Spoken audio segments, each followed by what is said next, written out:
hero.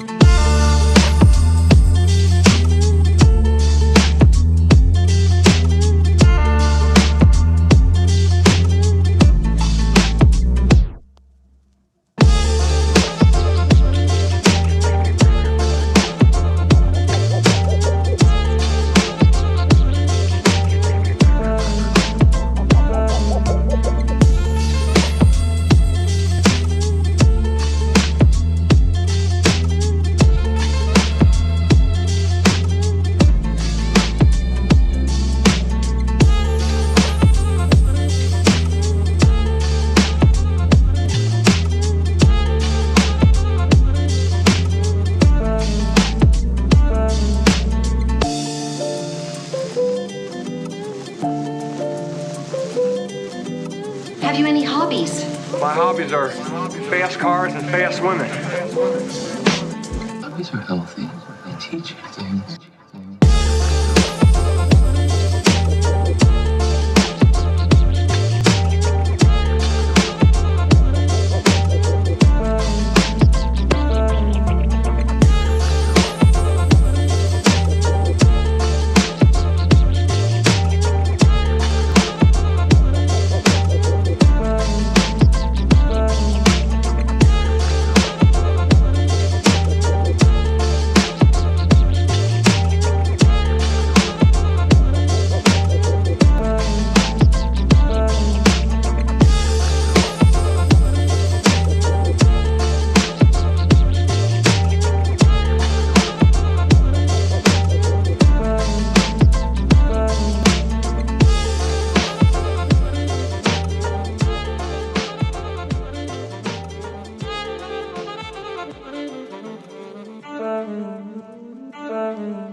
Are you ready?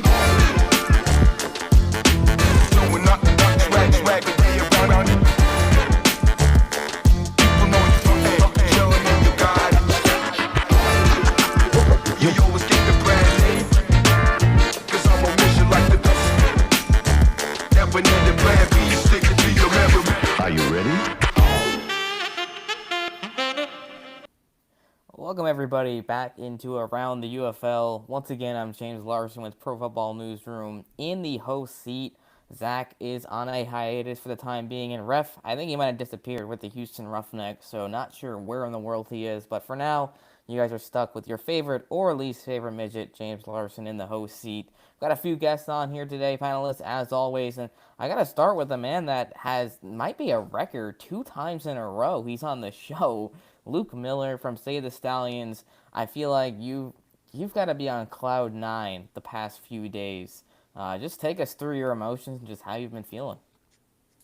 Yeah, it's been pretty nice. I mean, I think, like we talked about last week, it was hard to tell if this was the sort of Save the Stallions campaign was just sort of a marketing strategy or an excuse to move the team. And I think in my pessimistic days, I was afraid it was the latter, but thankfully it was the former. So I think there's a lot of excitement. I think it was. I'm not sure if the ends justify the means, but to Mike Rapoli's credit, we did supposedly get over 2,000. Probably somewhere close to maybe 2,500 season ticket deposits, which honestly is probably, if I had to guess, close to about half of the number of season ticket holders we had last year, just speculating on some of the numbers that were announced. So, and like he said on his interview, I mean, it got people caring and thinking and talking about the Stallions in August, which, hasn't ever happened before, frankly. So yeah, it was definitely a roller coaster, but glad to come out on the other side and be able to get ready for another season of Stallions football. Yeah, and Pro Catch, I'm sorry, but yeah, Ref is not going to be here today. Maybe he is negotiating a stadium deal. I know he's down there, not too far from TDECU, so who knows? But pass the mic over to Jake. How you doing today? Might not be as optimistic as Luke is right now, but at least there is a little bit of hope with Mike Rapoli acknowledging that Michigan is a market currently. Yeah, I mean, I'm gonna stick with my pessimism. It's worked for the Stallions, though I'm, again sticking with the pessimism. So I'm not expecting that it's gonna work for the Panthers, but we'll see. Regardless of that, I'm not going, even if he does save the Panthers, I'm not going to be like the rest of the Stallions fans and suddenly praising the man that they were spitting vitriol at for several weeks. I know that he is not my favorite person. He's not going to be my favorite person, saving my team or not. But yeah, there's a little bit of hope. At least he recognizes that Alumni 5 Field is the thing, even though it won't be available for 2026. Maybe it being available in 2027 is enough to keep the train rolling for the Panthers. But we'll see. I'm not optimistic as much as I want to be. And then finally, we got Ducky Ducky Quack Quack, as the ref would say. And Appleman's calling you out for wearing an ugly shirt. I'm keeping my mouth shut for right now, until Saturday. Yeah, I'd say no one can really talk until Saturday. yeah. I mean, Hook 'em. that'll Ducky, get the video flagged. Ducky, aside from wearing an ugly shirt, how are you doing this week? Good. Just waiting to hear on when they're going to announce Jaron as the head coach and what they're going to call the Columbus team. Yeah, I mean, obviously that's kind of your hat in the ring right now as we're waiting at. I thought it was interesting, which I guess we can jump into this talking point first, is the league is selling season ticket deposits for the Columbus team now on their website. There's a whole new kind of brand new section on the website called New Markets. You can go in there, click on Columbus, and put in your season ticket deposits. That's live on the website, but there's been no public announcement about it. Rapoli hasn't tweeted about it. The league hasn't tweeted about it. There hasn't been like a UFL Columbus Twitter or Instagram or Facebook set up to talk about it or put that out there. That's kind of interesting in my opinion. I'd like, why would you publish that page without actually making any sort of official announcement about it? Yeah, I couldn't tell you. That's not how you should market. Well, Then again, what am I? I'm just a guy who has money and spends money. I think best case scenario, you have to hope it's some kind of like quiet, soft launch for people that have been following or aware of the league, and that they're going to do something maybe like you suggested, James, with the upcoming game this weekend to kind of make a more big formal launch. But that remains to be seen. I mean, that would be ideal. I feel like that's kind of a golden opportunity. But even then, I feel like you could still announce, like you could at least announce that you're taking ticket deposits for Columbus since it's already on your website, and then hopefully, maybe August 30th, College Yeah, Game Day, you can announce what the team actually is. I feel like yep. that would be kind of There's a yeah, nice I marketing agree. segue there. But There's no reason to not do both. Like you're not in the I don't know how to explain it. You're not in the business to be waiting, Like fandoms are already down all across the league except for Michigan. There's no reason to not be pushing this as hard as you can right now. It takes right, 30 seconds to make a tweet. 30 seconds. I mean that's kind of like the bold marketing that we want to see and that Rapoli's talked about. But I guess we'll see. At least we know Columbus is getting a team. And as for announcements, July 31st when Rapoli got put in. Of course, he kind of made it clear he wanted things to be put in place by the end of August, or at least best case scenario, early mid September. So I guess we'll see what happens. Luke just went off camera, which is unfortunate because I was about to ask him a question. But I'm going to divert over to Jake. We'll start talking about Michigan because we know Birmingham saved, and we kind of went over a lot of that last week. But Michigan's now in a little bit like it's not necessarily a new boat, but it's at least the boat of we know Mike is apparently trying to make something work behind the scenes for the Panthers. We don't know exactly what. There's not a lot of details. We know venues are a problem in the sense that Ford Field is obviously too expensive. It's just not sustainable to be playing there. Even with the increased fan attendance, it's just not enough to really justify playing at Ford Field. We've gone over this stuff before. Eastern Michigan University, potential option there.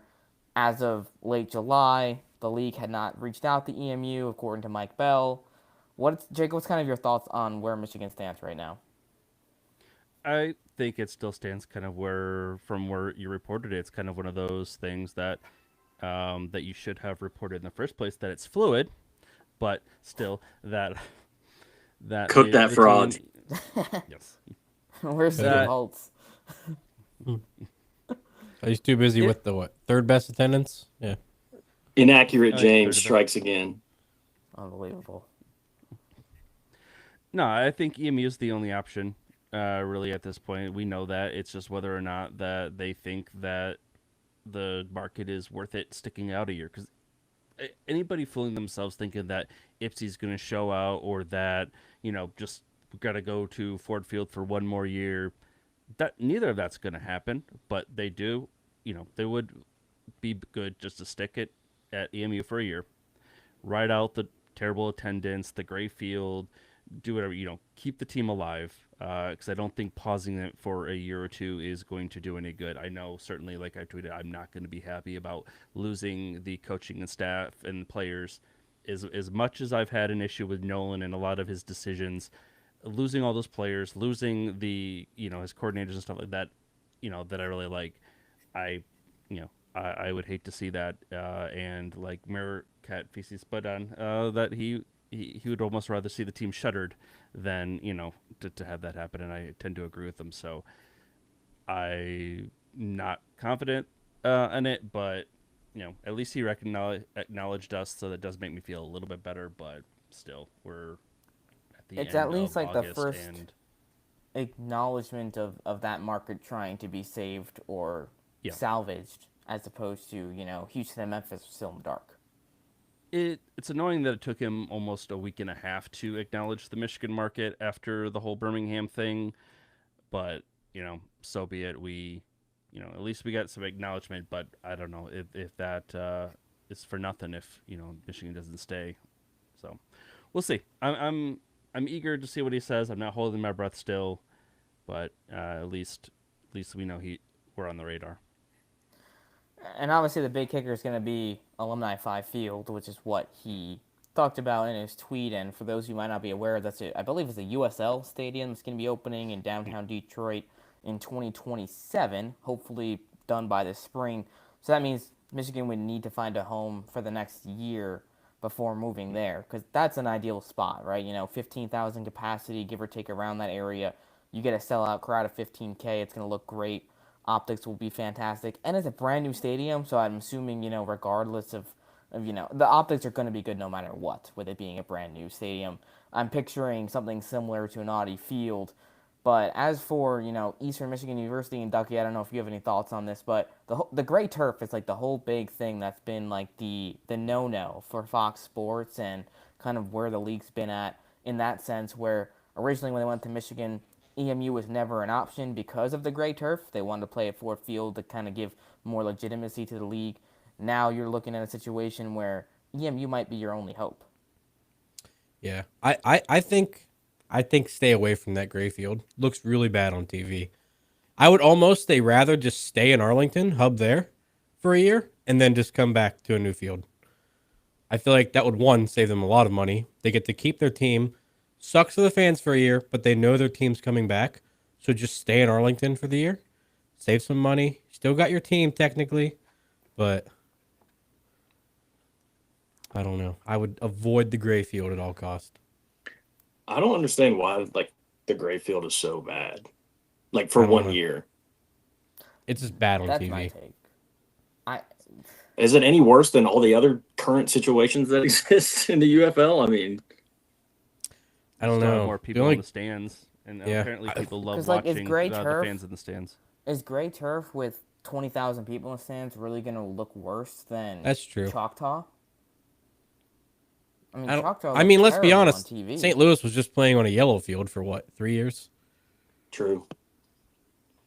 I think my kind of read on the situation is that it really all comes down to Alumni Field and what kind of agreement the UFL could come to with them. Because I think it's like, if you don't have something solid in place where you can use Alumni 5 Field and that it's going to be at a reasonable price point and that sort of thing, then you don't want to go to EMU or pay for Ford Field for another year with that still being up in the air. But if you can, and I think this is part of why Rapoli tweeted what he did, where he was like, I need to know more about Alumni 5 Field. I'm trying to make this work. In some ways, I feel like he was kind of putting feelers out there for, Detroit City FC or the USL or whatever, to kind of say like, hey, we're interested in using your field. Like, let's, I don't know if conversations have been had yet or not with him and them, but it seems like he's at least kind of intimating that he either is having those conversations or wants to have those conversations. And I think if they could come to some kind of arrangement and get it inked, then I could see them saying, okay, let's figure out what to do for a year, whether that's pay for Ford Field again, go to EMU or hub in Arlington or whatever.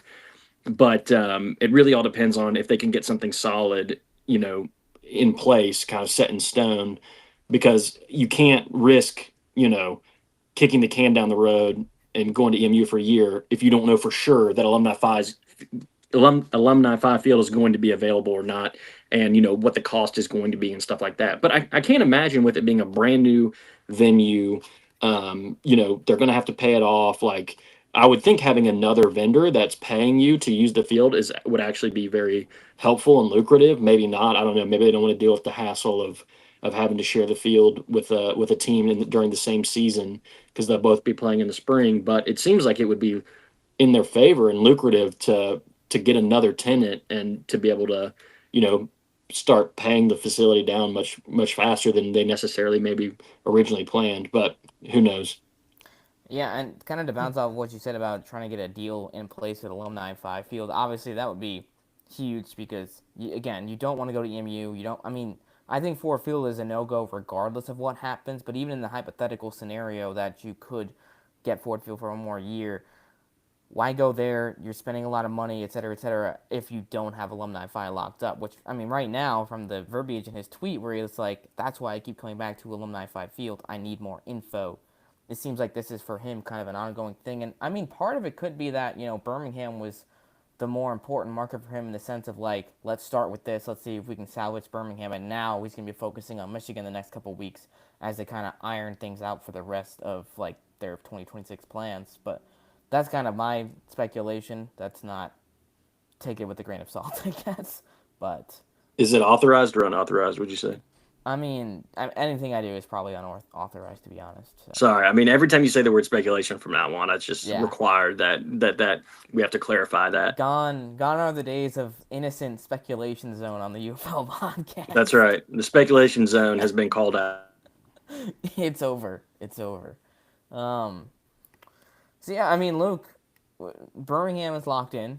It's been quite the week, and I know we talked about it a lot last week, but just kind of your overall thoughts on where Birmingham sits as a market right now. And I know Skip Holtz was on that show earlier today, kind of gave his opinion on the situation. What have you kind of gathered over the last few days from the response of the fans, the media? We've seen the social media for Birmingham really pick up, which has been kind of a pleasant surprise and something that's great to see. What's kind of just the energy and vibe that you're getting from the whole situation right now? I think it's, in a way, I think it's, at least my personal feelings about it are kind of mixed. Obviously, I'm elated that the team is staying, and I think, people that care about and love the team are also excited about that. And I think there was a lot of relief and, obviously joy that the team will be here for another year. I think but the reality is, like, the real work is just beginning now. I mean, yes, they did get several thousand season ticket deposits, which is great. And I know they've been calling people. Yeah, I know they've already been calling people to kind of like lock those in and convert those into actual season ticket holders. And like you mentioned, I don't know who's running the socials now. I don't know if it's somebody from Poli's team or what, but I think it's it's been much better for sure, much improved, which has been great to see. So I think that's all positive signs. But I mean, like, I'm just going to be straight. Like, I've kind of been in and around Birmingham and the Stallions long enough to know that I guarantee you the majority of people that have been following this story over the last week, like casual fans, if you talk to them 3 months from now, 6 months from now, they're going to say, oh, wait, the team's staying? I thought they left. I was just talking to somebody the other day who said they were at work and they had 2 or 3. They were like, the Stallions came up and 2 or 3 of their coworkers were like, oh, didn't they leave? Aren't they leaving? So it's just, to give a comparison, if you remember a couple of years ago, the USFL trademarked the Dallas Stallions, and that story blew up in Birmingham, and people were like, "Oh, they're going to Dallas," like blah blah, which they actually did go to Dallas, but that's not to become the Dallas Stallions at least, um, there was people like for the next 6 months or year that just assumed that they moved to Dallas and like never knew that that was just kind of a fake story, basically, or not a fake story, but like blown way out of proportion, and there wasn't really anything to it. And so it's Kind of just like the mine, to be honest, but yeah. do what? Kind of like mine. I mean, it's Yeah, exactly. I mean, pretty so similar. inaccurate James tweeted out a fake news story, and of course, fake news goes farther than real news, Yeah. and so it's just the sad nature of of the way things are with media and stuff today. But like the negative stories are going to get ran with. People are going to see those. People are going to follow those. So hardcore fans obviously know that the team's sticking around. They're excited about that. But I think the UFL has their work cut out for them now because Yeah. of James's inaccurate story and fake news that he put out there to overcome the false narratives. Like Skip Holtz is already out there calling you out, James, for your fake news, and there's Man, you had some gonna choice words. yeah. Skip did say that, yeah, like moving Birmingham would be bullshit. So Ducky, where's the? I wish he would have come out and sorry. I wish he would. Hey, we're quoting a UFL employee. Okay, this is not something from this show. I wish he would have come out and said that like before we got strung along for weeks, wondering if the team was going to stick around. But we didn't hear from him, unfortunately. But anyway, he at least said something today, and I think, yeah, all that to say, the UFL has their work cut out for them in terms of actually marketing the team now and actually letting people know that, hey, we didn't leave. We're actually, in fact, here to stay, and convincing people that they're here to stay for the long term. Because I've already talked to people who have said, oh, that's great, they're staying, but like they'll just leave next year, or they'll leave 2 years from now. So I think the UFL, it's sad to say because obviously the USFL hub started in Birmingham in 2022. This will be the fifth consecutive season for the Birmingham Stallions, which is longer than any other spring team that's ever been in Birmingham, and I guess probably longer than any other spring league in history. And so there really shouldn't be those doubts and questions at this point, but the nature of the beast after everything that's gone on is that there's just still not trust between the Birmingham fans, casual fans, people in the city, and the Stallions in the league. And so they're kind of back to square one, trying to reconvince people and rebuild that trust that they're going to be here to stay. Yeah. No, that makes a lot of sense. And I mean, I guess we'll see what happens in Michigan, but it could be a very similar scenario in the sense of, I mean, a lot of For media sure. picked up the Michigan story here as well. So, on one It's all your hand, fault, James. on one hand, there are some positives in the sense that especially in Birmingham, this really lit a fire under the fan base, and like had this not happened, and I think we would have been on a trajectory for Birmingham to just kind of be mediocre in attendance again in 2026. Where now, hopefully, this is the time where we see them get back to 15K, because I think it's very feasible to see Birmingham at 15.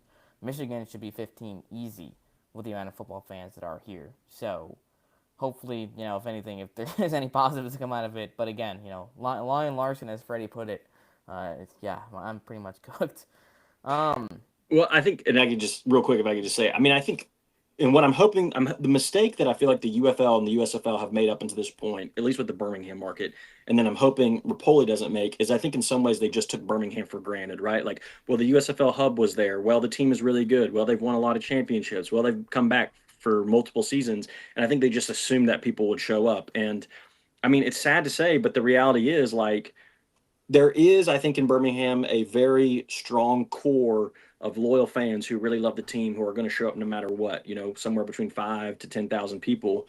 But if you really want to actually grow the fan base, the fact of the matter is, like, a lot of people in Birmingham either just don't know much about the Stallions, don't follow the team, aren't aware, like, about when they play, who's on the team. Again, they assume that the team is folded by now or is going to leave, go to a new city. They've heard these negative reports, all that kind of stuff. So you can't just assume that, oh, we got a lot of publicity in August because the team might be moving. Therefore, we're pretty much good to just coast it out until March and we'll have a great showing at the first game. Like, that's not true. And I know people say all the time, like, oh, well, the Stallions should automatically have 50 million fans because they're good. Well, here's the thing: people don't know the UFL even exists. Like, people don't watch the UFL. So you can't just assume that a team being good means people are going to show up. You actually have to go out there and create an appetite and a desire for this product. I think the league should learn by now that, like, yes, there's a baseline interest in football, but like a lot of people don't know about this or don't think it's good football or whatever the case may be. So they actually are going to have to And when put you in don't work have if they want to grow signage the up fan base. anywhere, it's like, I mean, you're literally playing in downtown Birmingham at Protective Stadium, and there's quite literally nothing unless you look into the stadium and you see that there's the banners that are up there. Outside of that, it's not like there's really much of anything at all. Same in Michigan, where in the 2023 USFL, there were billboards heading to Detroit with like Reggie Corbin on it, and there was actually like a whole big, like on one of the buildings right by Ford Field, there was a whole big poster of Reggie Corbin, I believe, and Josh Love might have been on it too. I can't remember. Jake, correct me if I'm wrong. But I know it was at least I don't Reggie remember. Corbin. I I erased think everything not. with Josh I Love. think it was Love Can't and remember. Corbin because I remember when I came up in 2023, I saw it and was like, oh, that's cool. Yeah. So like that's the type of stuff where like right now there's nothing like there's plenty of spots to put signs. I know it's an investment. I know you're gonna have to shell out some cash. You're not gonna want to shell out, but like otherwise people don't know. Like Luke, to kind of go off your point, whenever I come down to Birmingham, I have some cousins that live down there, so I go down there and I stay with them. And when I went down there for the first time last year in 2024, it was funny enough. It was actually the AJ McCarron game. They had no idea what I was down there for. They were like, when I explained to them I'm down here for a football game, this pro football at Birmingham, they were like, huh? The what? The who? Oh, Yeah. I didn't know that. They live 15 minutes from Protective Stadium. They had no James's idea only. that Birmingham had, and they're sports fans. Like, they're legit sports fans. They watch sports. They follow almost every sport, especially some of the ones down there in Birmingham. So, and one of them works for the Birmingham Barons. So, Yeah. it's crazy. it's stuff like that where the casual needs to become more aware. I know we've all been saying it, so hopefully Rapoli can kind of light a fire underneath the business side of the UFL and get things on the right path. That's a crazy comment. His own family doesn't even know he's national. A national liar. Ducky, Jake, any other thoughts on kind of where we're at right now with markets and the league, the business side in general? Well, I guess we can't officially count out Memphis and Houston being nicked. Who knows? He might start tweeting about them in 2 weeks, and we'll see a resurgence there. But I mean, doubtful. with the confirmation of Columbus, one of them's gone. Yeah, Probably Memphis. it'll be Michigan, and then And- then it'll be And Houston and Memphis going Rapoli back. said that 2 markets were for sure moving. So now that he's trying to save Michigan, I feel like it's basically obvious that, okay, Houston and Memphis are done. Yeah. Yeah. And for what it's worth, Speculation, by the way. well, for what it's worth, not speculation, on Skip Holtz's interview that he did that was released today, I mean, he did say, like, I don't know, who knows what he knows or what he's been told, but he was like, yeah, like they've really struggled in Memphis and Houston, and like those are markets they're looking at relocating. He's like, Michigan has been better, but they're having issues with the stadium, and then Birmingham was just bullshit that James Larson put out there. So Wait, did he actually name? no, he didn't name drop James, but that would have been But, epic. like, he did, in the sense of of what he was Jaren? saying. But, guys, we be got the a same surprise guest joining midway through the show. Oh. Speaking of What's Memphis, happening, y'all? Memphis Showboats defensive coordinator Jaron Horton in the house, fresh off of a stream of his own a couple hours ago on his YouTube. That if you missed, you can go check that out at Jaron Horton on YouTube. He's breaking down some free agent film. But Jaron, how are you doing today, man? I'm doing well. How y'all doing? Appreciate y'all having me on. Anyone not named James Larson's doing pretty well, I'm pretty sure. So I've heard. Yeah, we're all in the upswing. Ducky's getting a team. Luke's getting his back. I might be seeing mine return, and James is just getting it from everybody. So, yeah, I think we're all doing much better than him at this point. I mean, Jaron's kind of up in the air right now too, because who knows what the plans are for Memphis. But New head coach for Not me. Columbus. Not me. I do not know. should be the future head coach. But hey, who knows? We will see. But Jaron, honestly, I'd be curious to get your thoughts on this before we kind of jump into the next segment about UFL to NFL guys. But you were there in Memphis. You were with the team, obviously, the few weeks that you played there. Attendance the lowest in the league. Not much fan engagement. I know you guys had some rough scheduling. Kind of your opinion on some of the things that you saw in that Memphis market this year. Yeah, I mean, stuff you can see on TV, the attendance was not great. We went to Memphis in 2024, and it was a solid crowd, and not great weather. So like I think that their weather, or I mean not weather, their fan base was pretty good in like 23 and 24. But I think for whatever reason that this year it didn't hit the same marks that it had previously.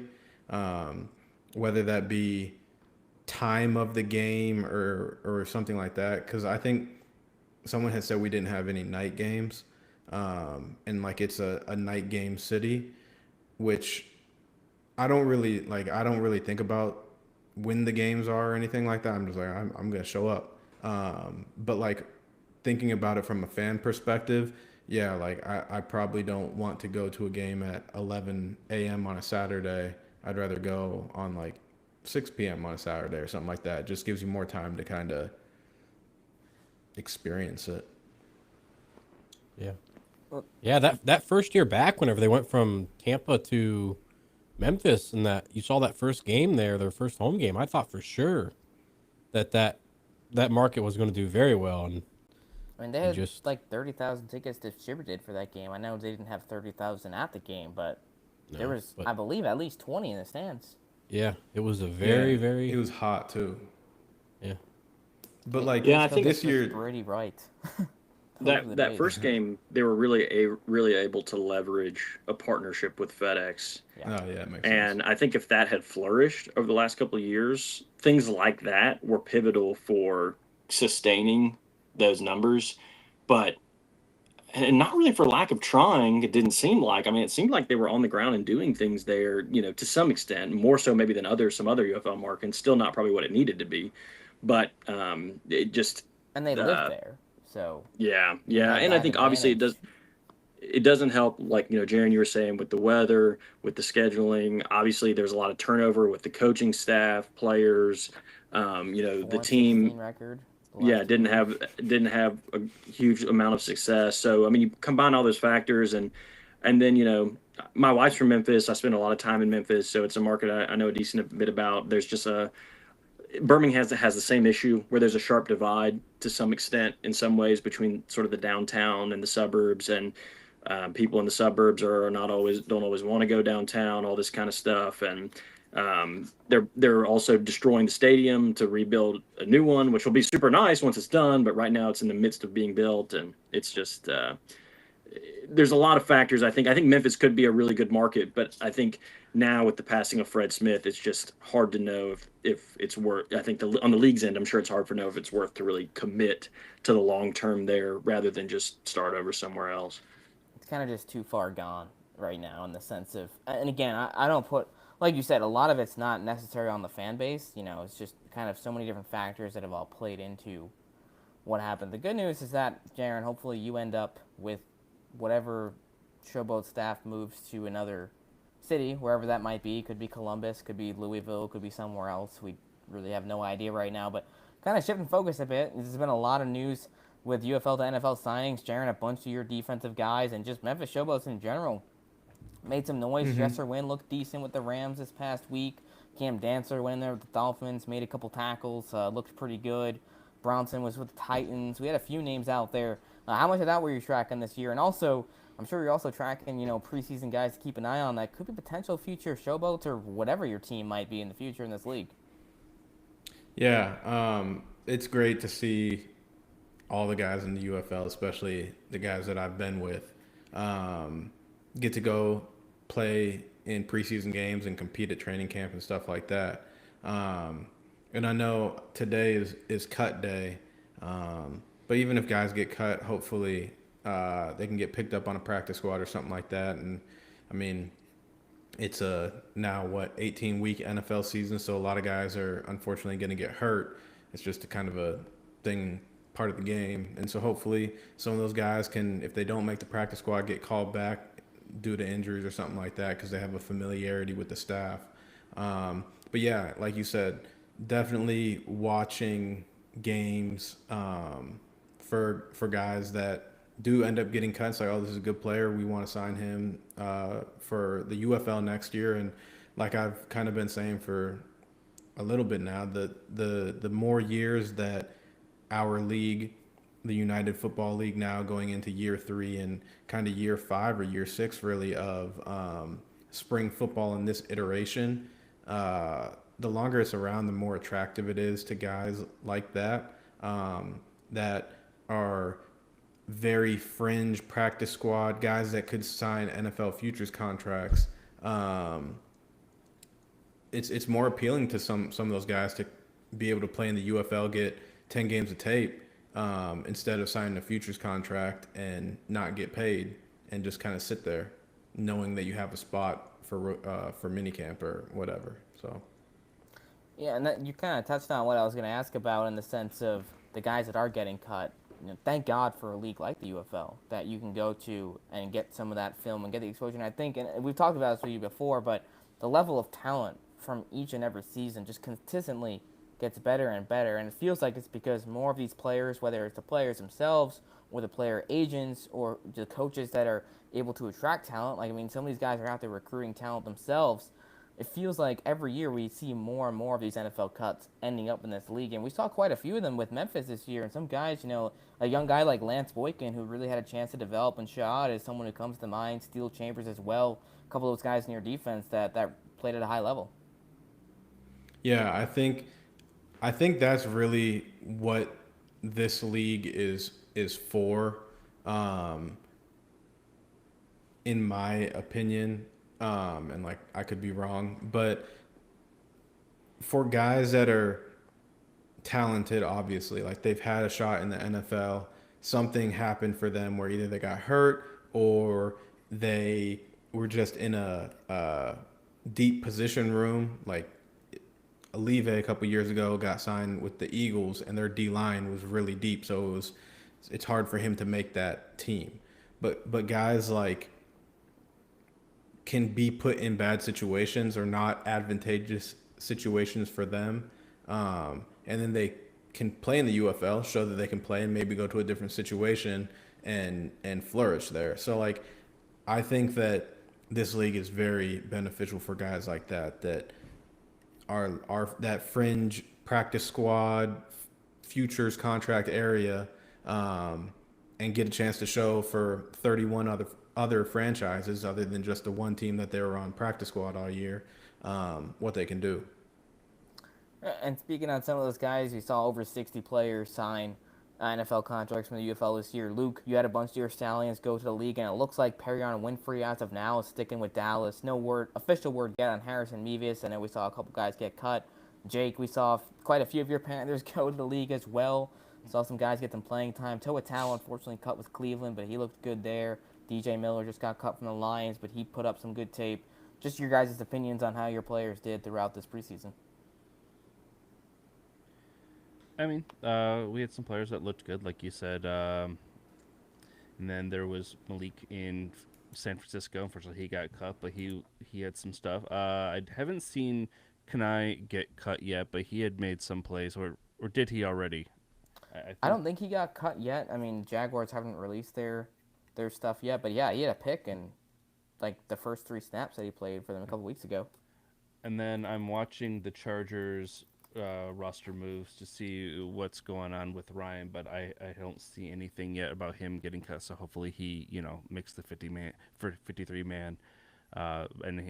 When I watched the Hall of Fame game, he definitely was playing pretty well. So hopefully he has a chance there. Yeah, Nelson's been very versatile for the Chargers, the same way he was in Michigan playing at guard and moving and tackle this year. Funny enough, he started to tackle the preseason in the last 2 games he was playing at guard. So that's a good sign. Obviously playing multiple positions, putting himself in a spot that he shows he can play at a high level. So we'll see. And Luke, I want to talk a little bit about Perion Winfrey because that's a storyline that the Stallions. It feels like every year they have somebody who goes to the NFL that just is just like without the NFL he wouldn't have had a shot, right? Obviously Brandon Aubrey's a big name, but also like a guy like not Carlos, excuse me, Khalil Davis, who Carlos is brother now with the Stallions, but Khalil Davis, who had a really good year with Birmingham in 2023 and played a couple of years in the NFL and now he's retired, but we see these storylines year in, year out of Birmingham producing NFL talent and guys that stick on those 53-man rosters. Yeah, and especially on the D line, in addition to Khalil Davis, also Dondre Tillman, guy that had been with the Stallions for 3 years from 2022 to 2024, got picked up by the Broncos last year and ended up kind of working into being a key kind of rotational piece of their defense. And so Perion Winfrey is another in sort of a long line of Stallions, particularly again defensive linemen that have kind of made the transition from the UFL to the NFL, and he's definitely a guy that the talent was never a question. I mean, at one point when he was in college, I think he was kind of considered one of the top interior defensive linemen out there, and just unfortunately had some things happen in life and off the field and whatnot that kind of derailed his career. And as he kind of came out and tweeted the other day, he said, thank God for the UFL and the opportunity that was able to give him to show the NFL that he still has that same level of talent and he's grown and matured, in lots of ways on and off the field and can really be a contributor at the highest level of the game. And you saw that if you watched him in the preseason.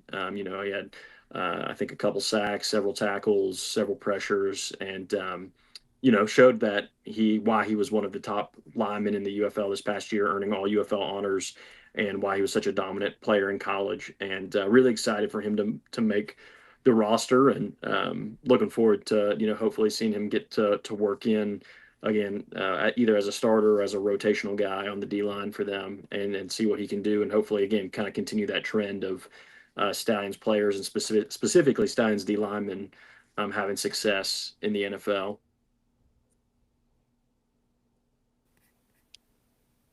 Ducky, you've been quiet. Any comments? I mean, I asked Chad if they had any questions for Jaron. Shout out Zach Potter for all them guys going to the NFL. He was a demon. Yeah, that is crazy. It sucks about the Sacramento State stuff, how they got denied. Oh yeah, I saw that. Yeah. They're gonna try again next year or something like that. Yeah, I think they are. I don't see the issue with it. I mean, I don't understand any of it. yeah, I try to, but no. Brett Tierce asked, would you be opposed to being the Stallions' defensive coordinator or coaching them? I don't think that position is open. So I would love to return to the Showboats and coach the defense that we kind of built from the ground up this season, wherever that may be. But if Skip called and wanted to do something and the position was open, like I would be willing to listen. But Personally, yeah, just me. I think you're ready for the head coaching job. I think the defense coordinator thing, I think everybody and their mother knows that you've got that down, just strictly based off how many Maulers went to the NFL, how many just Memphis guys that just got to the NFL, stuff like that. You're putting guys there.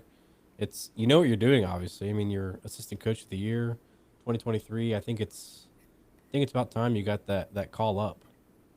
yeah. I mean, like I know that I'm ready to be a head coach in this league. Just got to get the opportunity. So hopefully the phones will ring this off season. That remains to be seen. But yeah, I appreciate that. And like I said, I know that I'm ready and can be a head coach in this league and a successful head coach in this league. And not just on the coaching side too, but also in the sense of you're very passionate about this space and you want to help it grow and you want to do what you can for the league. I mean, we saw you on some of the mic'd up sessions that were really fire between you and Sam Ho, and just kind of that sort of inside access that you're more than willing to give, and the interaction that you're having right now with us, right? Hopping on our show. I know you've also hopped on other fan shows. Like, that's what this league needs is coaches and people and personnel that are willing to continue not just to market themselves, but to market and be ambassadors for the league, which I think is super important. Yeah, like I love this league, and I truly mean like I love the space that this league provides. Like it's not college where there's a lot of other stuff and recruiting and NIL and really dealing with kids that you're trying to mold into young men. And it's not the NFL where some guys are making a lot of money and have egos and won't really take the coaching because this, that, or the other thing. But guys are really hungry for another opportunity at the NFL or their first opportunity at the NFL and really just to continue to follow their dreams. And I think I love the space that this league is in.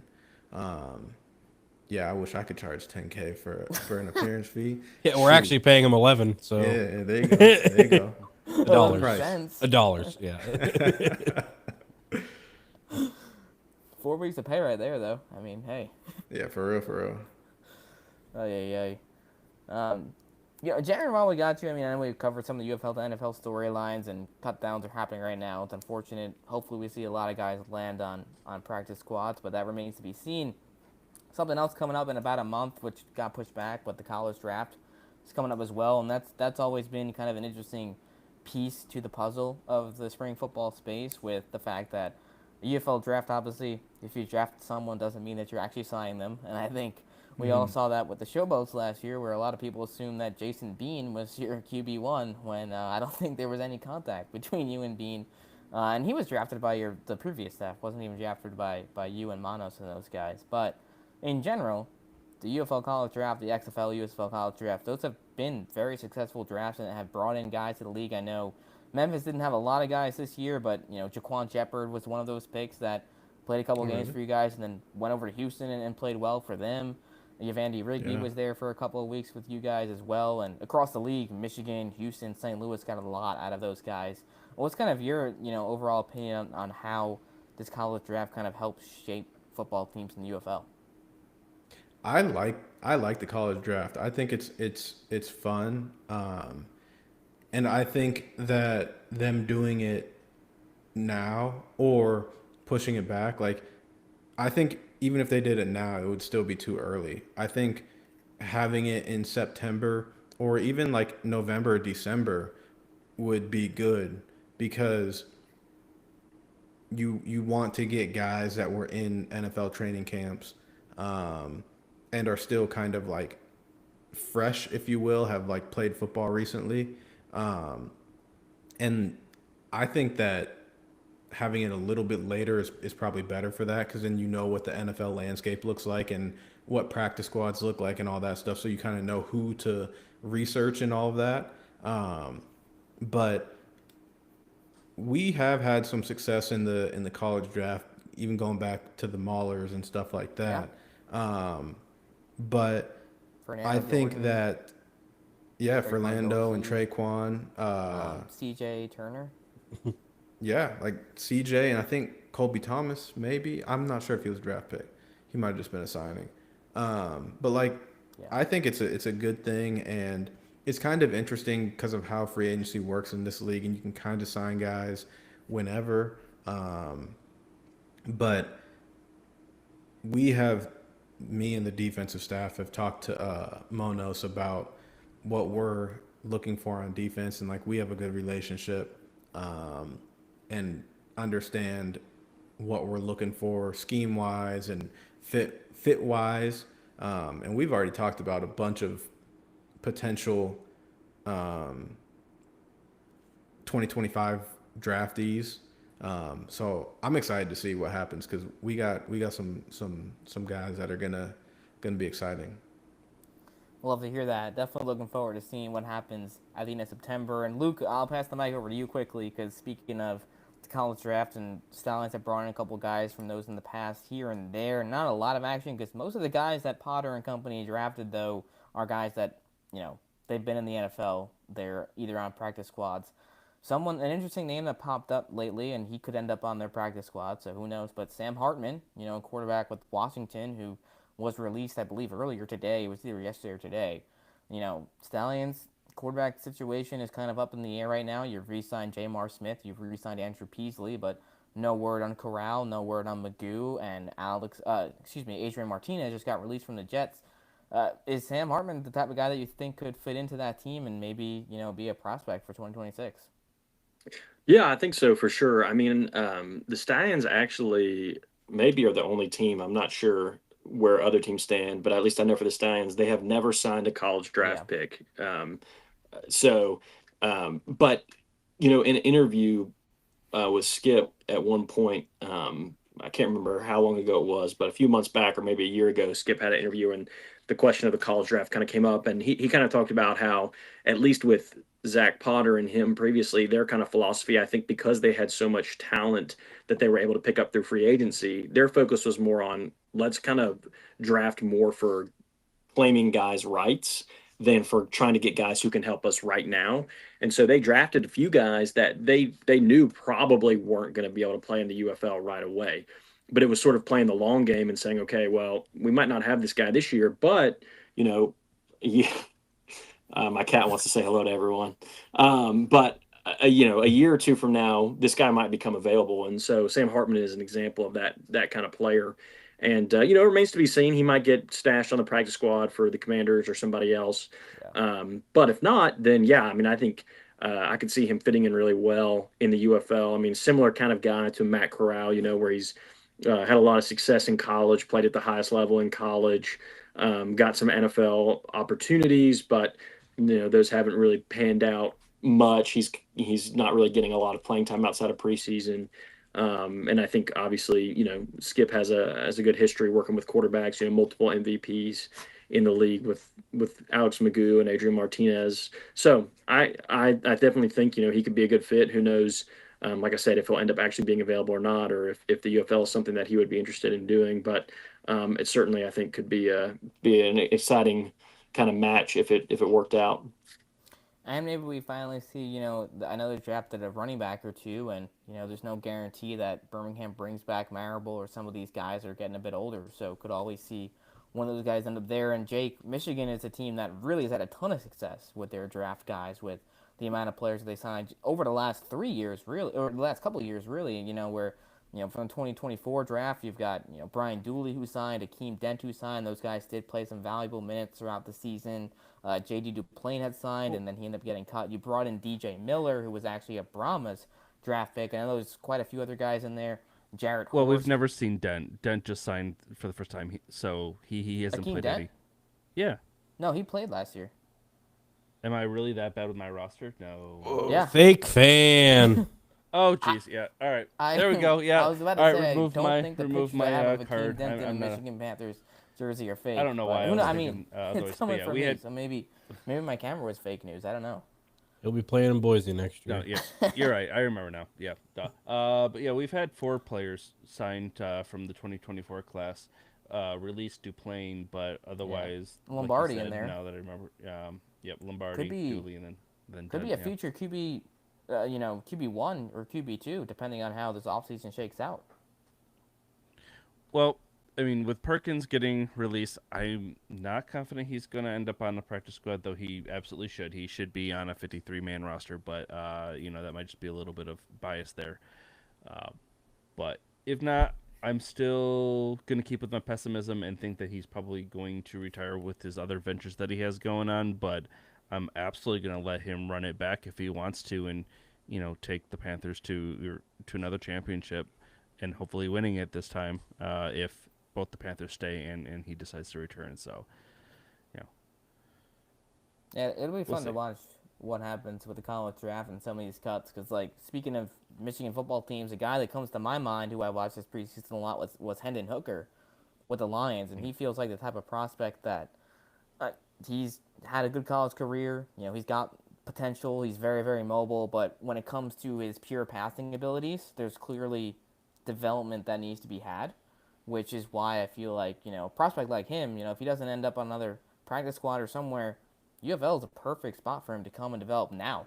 Because you look at some of these quarterbacks who try to stick on practice squads and they feel like they're going to get development. They don't get development because you're not playing reps. You're not getting snaps. You're just sitting on a back of a practice squad. You're getting some preseason reps here and there, maybe in the third or fourth quarter.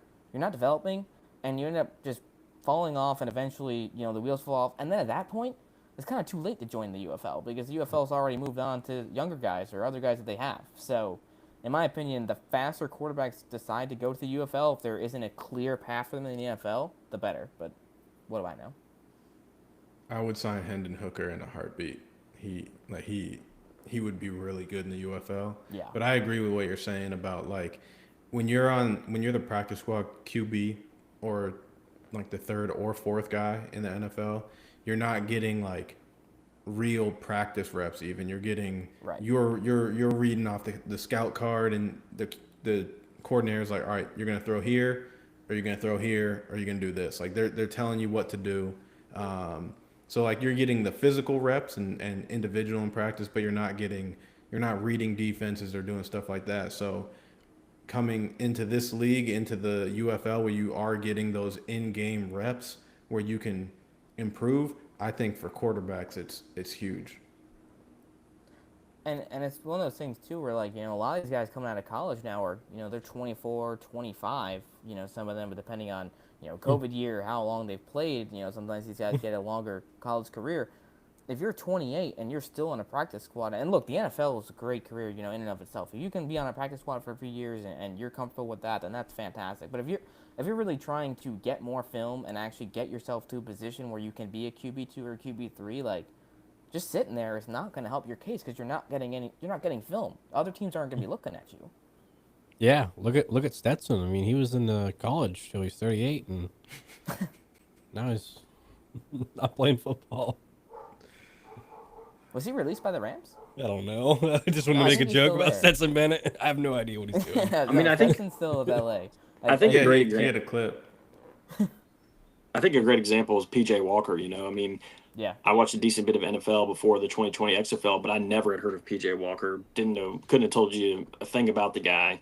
He'd kind of been buried on the practice squad in Indianapolis, but he had shown some flashes there, and so, they got the XFL to go after him, and obviously we all know what he did in that short season there, and then since then it hasn't panned out where he's necessarily he hasn't had a whole season or multiple seasons as a starter, but I mean he played in the NFL for several years. He did get several games that he started in Carolina.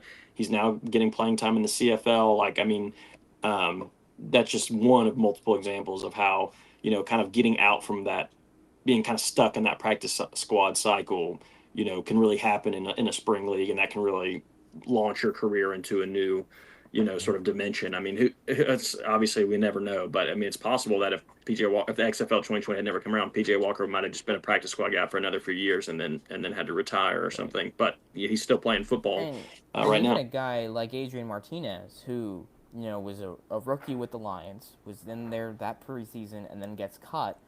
And then he decides to join the Birmingham Stallions, and he has a UFL MVP season, and then goes to the Jets. And I know he just got cut by New York, but he just got to spend 2 preseasons with the Jets. There's a chance that he still ends up on their practice squad, and there's a good chance that another team picks him up, because he's put more than enough on tape over the last year and a half for another team to give him a look. So, he's extended his career. I think it's something that, like Jaron, we just were talking about a little bit ago, we see the quality of play and the product on the field and the quality of player in this league continue to get better year after year. And I hope and I would expect that we see that trend continue in 2026. But I'm excited. There's a lot of talent coming out of the NFL this year. A lot of quarterbacks. Yeah. What happened to Dresser? When did he get cut? He got cut by the Rams. They cut him today, I think. Yeah. Yeah. He looked okay, good. so the first guy to go and one of the last guys to get cut. I mean, obviously you're doing something right with the UFL there, sticking to it, and obviously we'll see what happens with practice squads. So I think Thursday, or maybe I'm not sure when they actually announce the practice squads, but hopefully some of these guys that are getting cut end up making the practice squad, because being on an NFL practice squad is a good gig. Like, if you play in the UFL and play for 10 weeks and get paid whatever it is, like $70,000, and then go to the NFL and be on practice squad all year, where you're making, I think it's like 15 grand a week, like you're making good money. So like being on And a you're not practice banging squad your and all body up that. either on the practice squad. So I mean, you're at Yeah, least staying yeah. healthy and staying ready for an opportunity. So Yeah. There's pros and cons to it, you know. Yeah. You're not getting the game reps or anything like that, but you're getting paid, you know, for what you're worth. it's better than but being on the couch, that's for sure. that is true. Yeah, yeah.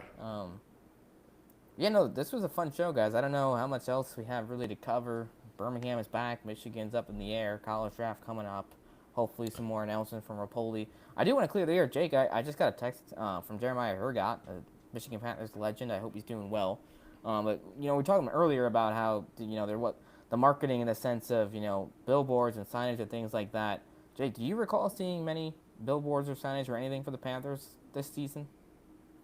Because I personally No, don't. but I mean, you also know I'm not local to Yeah. the Detroit, area, so I'm just coming in, 94 to 75 and hitting the stadium, so I'm not really doing much around downtown, so I can't say that I've seen anything. I There drove were- up 3 times, saw nothing.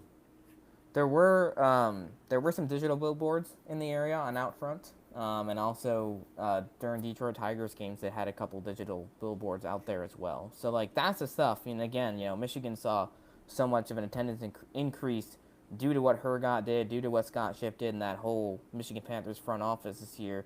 So again, those are the types of things that you need to see more of. And again, in Birmingham, there's quite literally nothing. There's like a big football every once in a while that pops up. Luke, I'm sure you've seen that. Yeah, they took that down.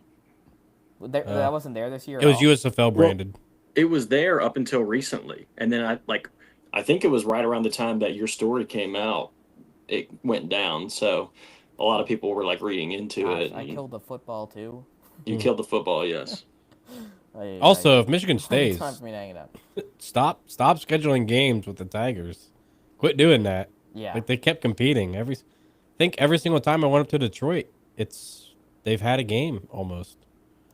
Yeah, and there were once or twice where like it actually worked out well where you could go to the Tigers game earlier in the day and then pop over to the Panthers. But that's the thing too, where it's like, when you have a Tigers game going on there, get out to the Tigers game and hand out some $10 tickets to the people that are at the time. You know what I mean? Like that's just Or do like a package deal 2-for-1. somehow. Like, and Yeah. again, this Yeah. isn't on the UFL necessarily in the sense of, it's hard to work with MLB teams and NFL teams and et cetera. Like it doesn't always work unless you're like the St. Louis Battlehawks with the Cardinals that have done a couple of little collaborations here and there.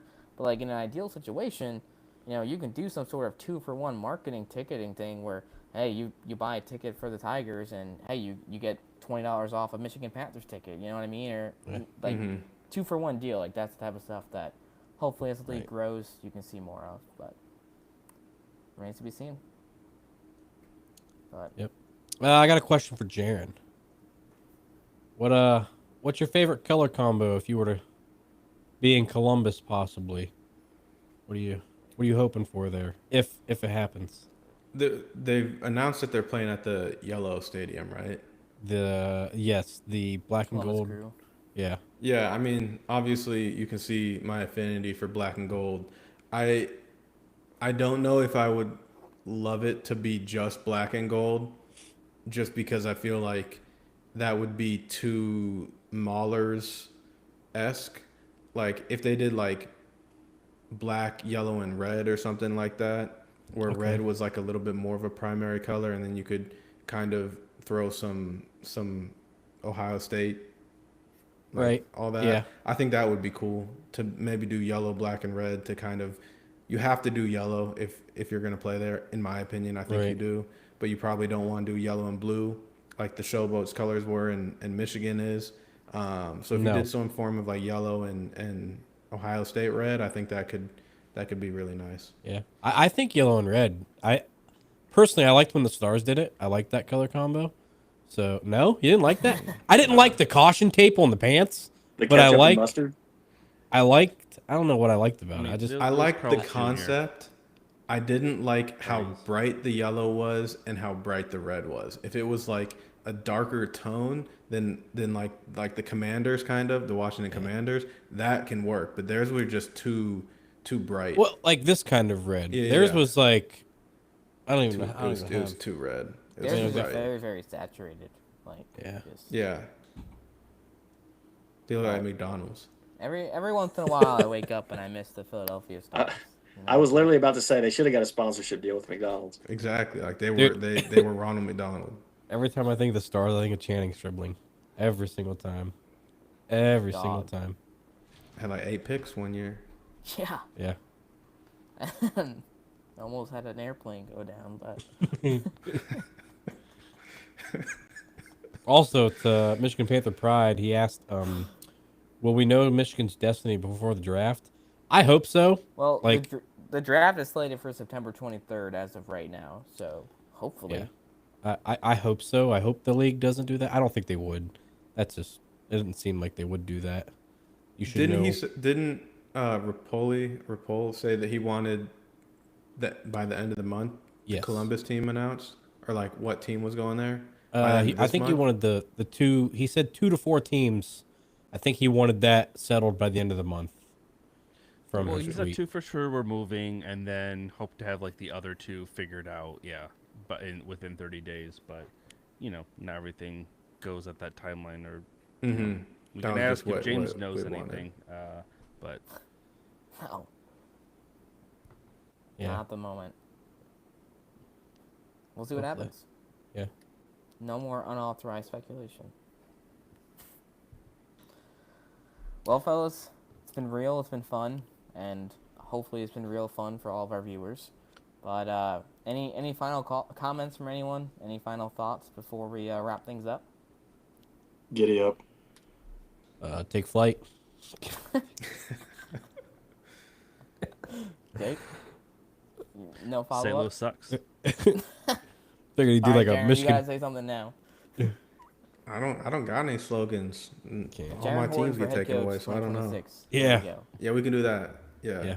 And Jay then H- Coach, HC. head coach, Lion we'll Larson. start the campaign run right now. Hell yeah. Go on Twitter, everybody.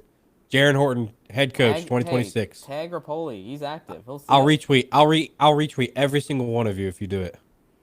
Yeah. There you go. Ducky retweet. What more could you ask for? All right, everybody. Let You the know the people drill. know what they Make want. sure to follow us at Around the UFL on YouTube, on Twitter. Follow all these guys at Jaron Horton on basically any platform. Stay the Stallions, Ducky Disguise, UFL Shadow. Don't Don't follow follow me because why would you? But anyways, you guys, thanks for tuning in. Thanks for tuning in, and have a great rest of your day. Take flight.